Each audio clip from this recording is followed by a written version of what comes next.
Warne is the man, Perth is the place on a glorious sunny morning. Warne, thank you for joining us. Mate, we're going to go through some of the aspects of leg spin that you feel are important and talk about some of the principles that have made you so successful. Let's begin with the grip, because you've got a looser grip than a lot of youngsters. Yeah, I think one of the most important things is the grip, is you have to feel comfortable with your grip, but as long as you're doing the basics right, you haven't got the ball too far in your palm like that, which, you know, if you have got it too close and too far in there, it's just about hard to get the ball to actually spin the ball. You need to have a bit of a gap in between there so you can actually get the leverage to actually spin the ball. So that's important. Grip is something, the actual pressure of your grip is something that you have to feel comfortable with. What I do, which not necessarily mean it's right, but it just suits me. That's one of the very important point. You must do what suits yourself, but as long as you're doing the basics right. My grip, a lot of people are taught to grip it really tight and really squeeze it and spread these fingers like that. The reason I don't like that, first of all, is if you've got it tight and tense, you're tense when you come to the wicket. You're actually coming up and you've got it tight and it's all getting really hard. I like to feel relaxed. I think if I feel relaxed doing it, then I'll be able to do what I want to do down that end. So the reason being, I have a nice loose grip. My fingers are probably a bit too close together, but that works for me. And they're very loose. It's 2 fingers down, 2 fingers up, and the ball just slots in there like that, and the thumb just rests there. A lot of people talk about how high your arm should be. We've heard people say you shouldn't be above the perpendicular and you shouldn't be too low when you release the ball. Yeah, I think somewhere that you've got too high and you've got too low. I think somewhere in between there is about where mine sometimes gets a little bit too low, but most of the time it's around that sort of area. I'm not sure what sort of degrees that is, but that I think enables me to get maximum spin from my deliveries, and also my variations. Generally my wrong and my arm will be a little bit higher, but generally my leg break will be working about that sort of angle. So I've got my run up, I'm here, I know exactly what I'm going to do. Now I start to build it up. As I get closer to the wicket here, I start to build it up and then I bowl. Pretty good cherry, just quietly too.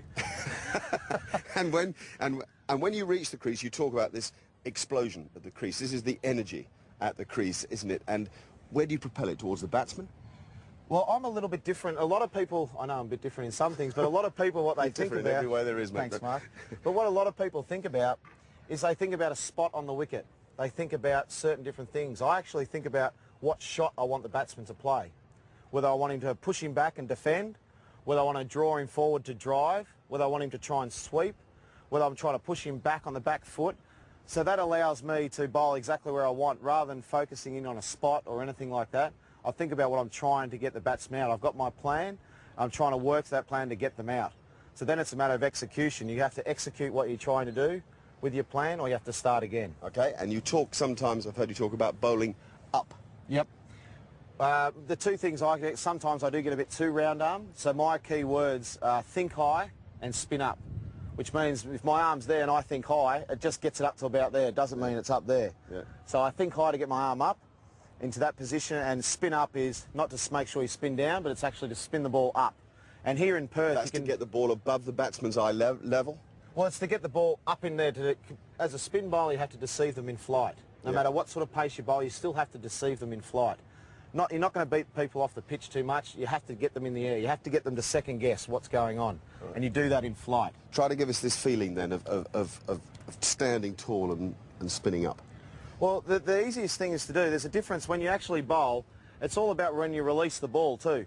Sometimes if you try and do it and you're actually trying to spin the ball hard, you generally get to about into this position, then you try and spin it hard, and what happens is you drag it down. So if you're trying to spin it hard, sometimes you open up like that and you drag it down spinning. So you actually want to spin up, for me, means I get myself in that position and I spin the ball up like that. And what role does the follow-through play in all of that? Crucial. Okay. Crucial is the follow-through. There's no point bowling the ball and stopping here. This, with your follow-through and things like that, you've got your momentum with your run-up. When you've actually released the ball, it's just like any other fast bowler, any other bowler. You must make sure you follow through, and that's where your hips and everything else drive. You follow through and you come right through the ball, and everything's at the target. There's no jumping in or angles like that. It's all straight at the target, and the target's the batsman. So you bowl the ball. Once you bowl the ball, you're actually following through, all your weight's going forward.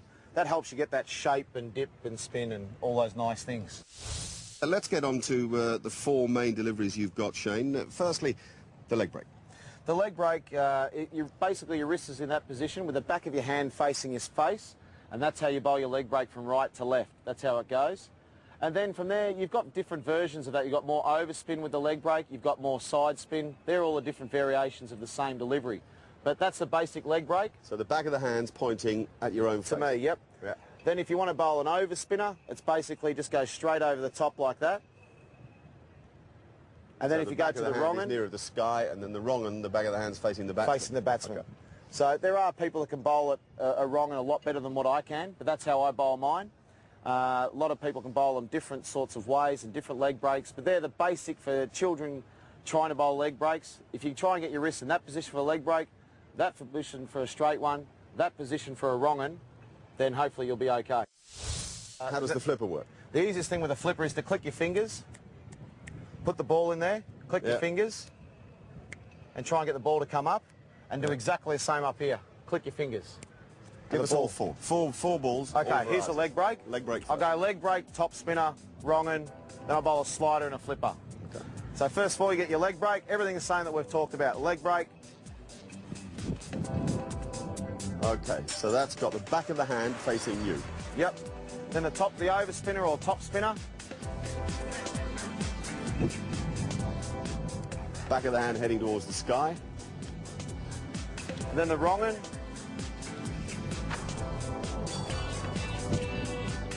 Oh yes, back of the hand facing the batsman.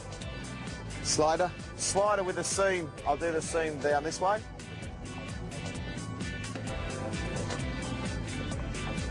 You're a good mix, sliding out the side of the hand. And now the flipper to lastly, finish the with, flipper. which is a great delivery to bowl when it comes out well.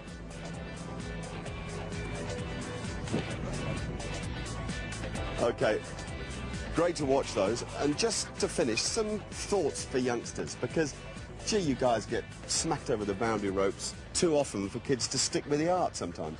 A couple of basic things I need. First of all, you need to be best friends just about with a captain, because they're the ones going to try and keep you on.